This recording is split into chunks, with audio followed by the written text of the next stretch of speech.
Hi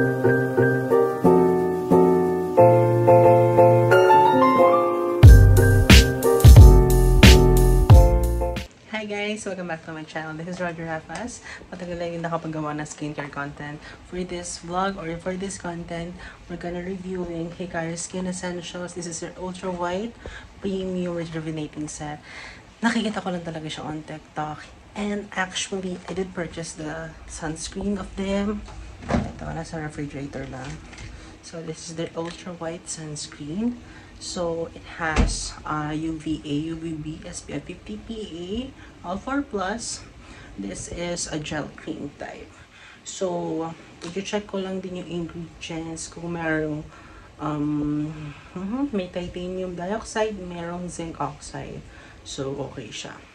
And I think maganda yung review sa kanya. So that's why I tried to purchase the sunscreen. And also nakita ko rin kasi nakasale yung set nila. So dahil feel ko naman kailangan ko na mag-rejuve because I'm a user of Brilliant Skin before, way back 2020, 2021 hanggang 2023 ata. Ginagamit ko siya on a loop, not on a loop, on a parang nag-jump ako ng ilang months before I use it and I stopped using it. Then I think nung 2024 minsan gumagamit ako ng tranexamic acid nila na cream. Yung night cream nila, tranexamic, sorry, yung yung night cream nila, yung merong tretinoin, yun, hydroquinone tretinoin na cream, minsan paggabi. And as you can see, my skin looks normal. Medyo oily lang pag umaga. Not totally oily kasi pawisin ako. So, parang normal siya. Basically, walang masyadong pimples. Not like before when I'm using retinol. So, the time today is 12:43 ng madaling araw. This is basically when I'm very active. Ganito yung aking ano. And medyo mahaba na nga yung hair ko. May clear before dati kasi nag-work ako noon sa Mary Grace. And check naman natin. It's giving normal talaga yung skin ko. Because ginagamit ko lang is yung facial wash. Facial wash ni... Sino ba yun yung sa Kojic? Anong brand yung Kojic acid? Kojisan. Yun. Then naglalagay lang ako minsan ng yung cream. Yung cream ng... Anong brand yun? Quick FX. Yung cream nila. Yung color green. Yung tago 550 plus. Then, minsan nagamit ako ng retinol. Pero napakabihira lang. Kasi ginagawa ko, minsan hindi na ako nag-skincare pag gabi. Pag umaga, minsan hindi na. Kasi minsan tinatamad na din ako mag-skincare. So, basically, nag-facial wash lang ako. Then, that's it. Nasana yung face ko on that without protection at all. Bira naman di kasi ako lumabas kasi nasa work ako, nasa air conditions, pero kailangan siya. So, basically, babalikan ko lang. Papagandahin ko lang ulit itong skin to. Well, basically, it looks really good to me. But, I'm trying to improve it and to maintain it. Nagamit ako ng rejuvenating set ng mild lang masyado. Kasi mainit na yan. Kasi hindi tayo pwede mag-full blast na rejuvenating na sobrang tindi. Kasi once lumabas tayo, prone tayo to skin issues, irritations. Ayan. So, ipapakita ko sa inyo yung laman ng box. Ayan. So, this is the packaging itself. And sa likod, makikita mo yung contents niya. It has the rejuvenating soap, the toner, the night cream, and the sunscreen. So, mamaya or tomorrow, or later, kasi tomorrow na pala, is we'll be comparing the sunscreens. I do purchase YOU products, which is yung high amino acid, yung color blue na facial wash, and yung color green, which is for the pimples. Color blue is for oiliness, and green is for the pimples. Even though wala tayong pimples, I just purchased it kasi buy one take one na nakasale sila. So, magandang facial wash yun, nagamit ko siya. I love that. And yung skincare na ginagamit ko naman for yung meron tayong moisturizing skin, I purchased yung sa Lux Organics, yung papaya something color. Mapakita ko siya may later vlog. So, makikita nyo na dito yung night cream niya. Ayan. So, check lang natin expiration date. Okay. So, manufactured siya ng March of 2025. So, bagong gawa lang talaga siya. Nakaseal pa. Okay, let me check. Okay naman. Kasi minsan baka may products na stock na das na yung nakuha natin, di ba? And it smells, I don't smell anything. And yung amount niya, yan. So, ang paggamit lang yan always is pea size lang. And meron siyang ganito. So, basically, para siyang yung mga Kit Me Brilliant Skin. I don't know. Parang sila kasi na about rejuvenating sets. And this is the sunscreen. Oh, it's color pink. So, naamoy ko na siya. Oh my God. Oh my God, ang bango. Oh my God.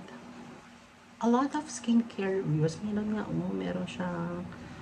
siyang natira sa gilid. Ayoko mo nang gamitin. Hindi pa naman to masisira. So, bukas ko na siya gagamitin. Pero the smell is very fragrant. Very rosy yung scent na naaamoy ko. Kasi medyo, na ako particular on my perfumes. Alam niyo naman sa dati kong vlog, I purchased many perfumes and yung mga scent notes niya, tapang ng amoy. But for me, na I love that smell. It's okay for me. Pero maraming iba na ayaw talaga nung smell on their skincare. So, may fragrance to. Take note on that. It has fragrance. And this is the toner. Yun nga, yung skincare ko offer now is walang toner.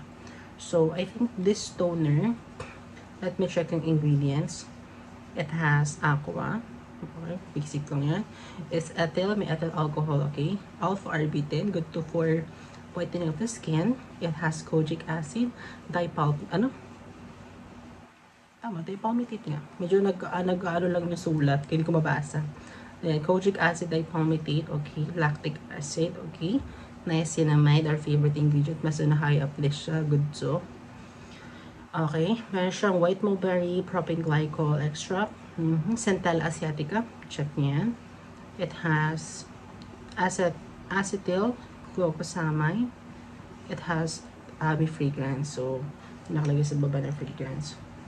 So, if we're gonna smell it, check lang natin kung matapang yung fragrance. Pero nasa dulo yung fragrance. So, kasi hindi siya ganun katapang. Yeah, I smell it. Just faint. Medyo faint lang yung smell niya. Compare dito. Check natin yung ingredients nga. Meron ba dito? Nasa dulo yung fragrance. Meron nga. Ito pa ay may fragrance siya pero wala akong maamoy. Oh, so meron sila instructions by the CEO. Okay. So, meron aftercare instructions. Yeah. So, we're gonna talk this for a while later. And meron siyang SIM ejector. Charles. Yeah, this is their rejuvenating soap.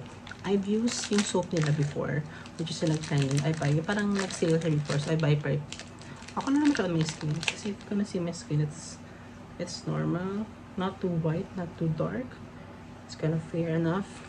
Ayan. So, the ingredients niya ay may sodium hydroxide, alpha-arbutin, lactic acid, kojic acid, dipalmitate. It has cocos nacifera, which is the coconut, and the fragrance. Ayan.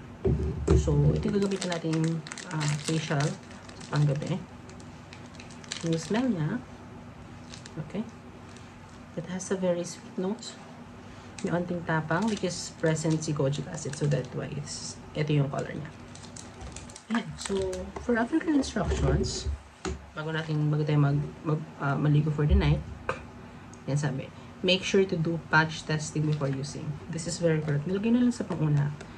Kung babasahin ito ng mga users, dapat ito gagamitin talaga is patch test on these ingredients first.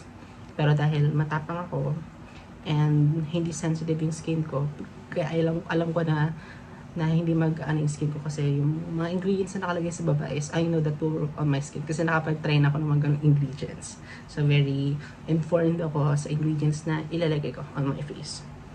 So, yan. Iwasan ng pagkamot at sadyang pagbakbak ng muka, maging malumanay ka. That's right, At Tagalog paling binabasa ko. Dito tayo sa Tagalog.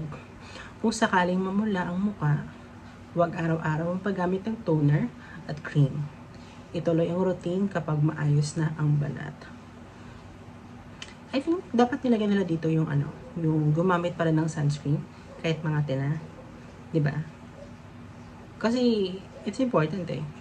At may nakalagay naman sa baba, which is number 4.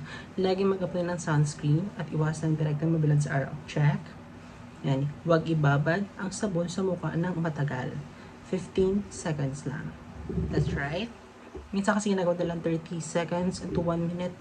Kasi masyadong manunuot yung sa face and baka mag-react talaga. Yan. Iwasang gumamit ng ibang skincare products dahil pwede ito maging dahilan ng pangangati ng balat.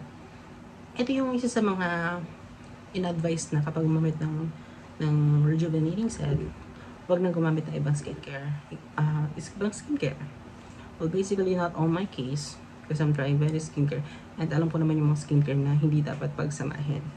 So, minsan kasi ginagawa ko yung trick na mag-alternate ako ng ibang skincare products para hindi sobrang tapang yung effect nito. But if you want to know on your full results, use this 30 days straight. Isang buwan. Pero dapat alam niyo yung skincare ingredient kasi baka may mga mag-cross na skincare ingredients, it can cause irritation, redness on your face, diba?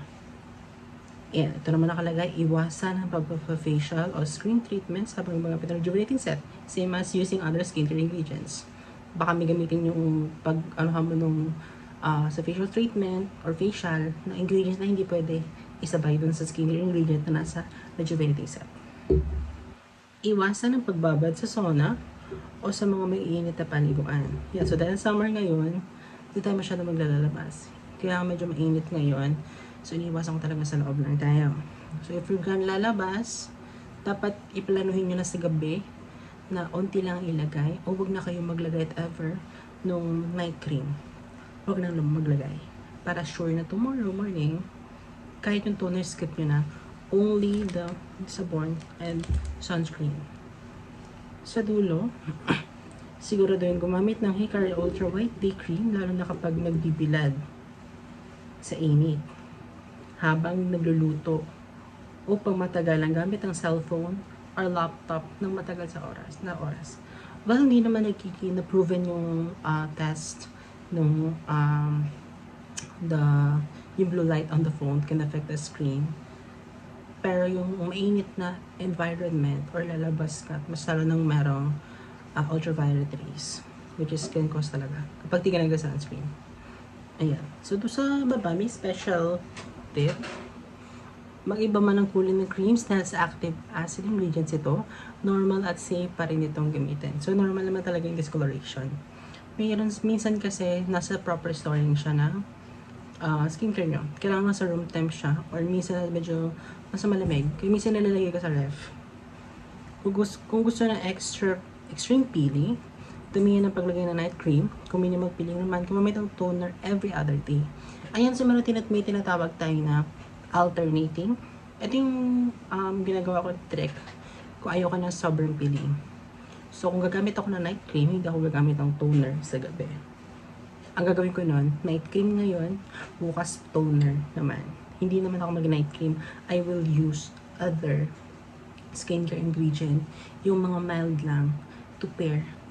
Parang kunyari, mild na cream na hindi yung matapang, kasi yung dalawang to, yung toner at si night cream. Asan yung night cream? Ito. Night cream, para silang may peeling effect. So, pag gagamitin mo siya simultaneously o magkasabay, is, ayun, tawag niya ito, sobra yung peeling. Kaya kung gusto nyo nang hindi masyadong pipiling, ito lang muna. Then the other day, this one. So, alternate lang. So, pwede kang mag-toner sa umaga, toner sa gabi kung gusto mo lang na nasa gitna ka. Para kung gusto mo talaga yung sobrang magkalayo talaga yung effect, na hindi kayo magbabakpak na maigi na face, talagang pag-iwalayin nyo. So, every other day. Ito ngayong araw, morning and night. Ito naman, every night lang. So, ito na magiging once per 2 days, ganun na mangyari. Diba? If you get me, ha? If you get me. Okay. Kung hindi ginagamit, maaari mong ilagay ang toner at night cream sa refrigerator. Ito yung degrees niya, 40 Fahrenheit at 60 Fahrenheit, or 4.4 degrees Celsius to 15 degrees Celsius upang maiwasan discoloration, oxidation, at mapahaba ang shelf life. Nakasabi ko na kanina, diba? Minsan nilalagay ko sa ref. So, ang rejuvenating kit ito ay tumatagal ng 1 buwan. Kung kontento ka na sa resulta, maaari mo ipagpatuloy ang paggamit lamang ng sabon at day cream. Yan. So, in-advise nila to use the sabon, which is the kojic acid and day cream, as year after 1 month. Kasi, hindi talaga advisable na gumamit ng skincare as your skincare routine. Siya ay tinatawag na rejuvenating, just to rejuvenate your skin. Hindi siya talaga yung skincare na kailangan mo. So, after this, kunyari, ayaw mo na maggamit ng Hikari skin, buy a sunscreen, or bumili ka ng sunscreen ng Hikari. Then, you can buy their rejuvenating soap or buy any facial wash na okay sa'yo. Then, bili ka ng moisturizer sa gabi. Then, you're good. Kung gusto dagdagan ng toner, pwede mong dagdagan ng toner. Any hydrating toner is good for the skin.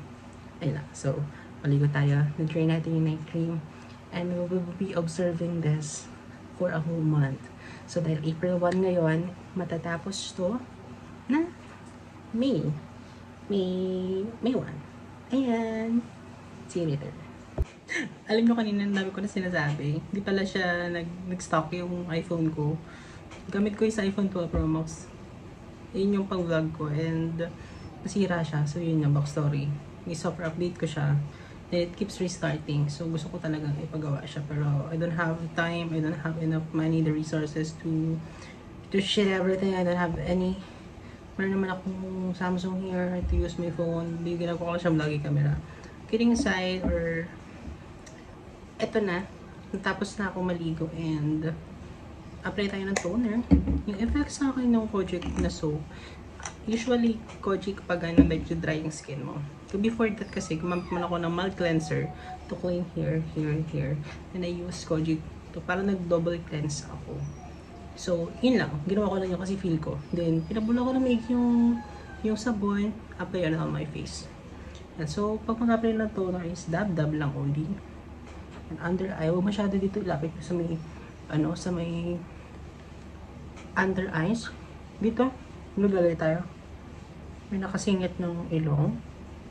Ayan. Dab lang. Yung mga gusto mo lagyan. Pwede mo na siya ispat eh. Kung sa mo ba gusto. Tingin target ko yung sa may no ko. Pero nag-clear naman yung no. Dati yun ang target ko eh. Kasi, pwede nyo siyang gawin pataas na movement. Pataas na movement. Pwede yan. Dahil naman itong toner na to hindi siya matapang kasi wala siya yung ingredient na meron kay Brilliant Skin Essentials, which yung hydroquinone 39 also present on the cream, na night cream. So, after then yan, medyo nag-aircon na ako kasi gusto ko na matulog. Then, gamit tayo ng night cream. So, paggagamit nito, onti lang if talagang lalabas kayo tomorrow. Para lang hindi ganun yung ma-expose yung basically maliligo naman kayo. That size lang pea size. Kapag nilagay nyo siya dito sa inyo, makikita nyo yan, ganyan lang. Ganyan lang guys. Talagang onti lang dapat ilalagay nyo. Unless gusto nyo talagang magbakbak yung face nyo. Kasi may ingredient naman ito magpapabakbak ng face nyo. Check natin kung nasa yung ingredient list ulit. Mention ko na siya kanina eh. Meron siyang ingredient na yun. Meron na siyang glycol. And phenocyanol. Yun yung dalawang ingredients na magpapabakbak sa inyo. So, i-swatch nyo lang ng ganyan, swatch. And apply it sa face na gusto nyo lagyan. Diba? Set up. Here. Dito. Diyan. Yan. I-rub nyo na yung buong pinaglagay nyo on the face. And blend. I-blend. Hindi masyadong madami. Pero meron tayong nilagay. Okay. Ayan. Sa taas. Noo.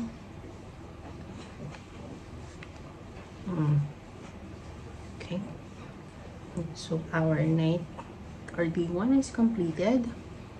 So tomorrow we'll be using the sunscreen, trying the sunscreen, and I'm gonna see what happens. Then for the meantime, I'll be reviewing other skincare or anything that can happen in my life. So thank you guys for watching, and I'm gonna update in my next video.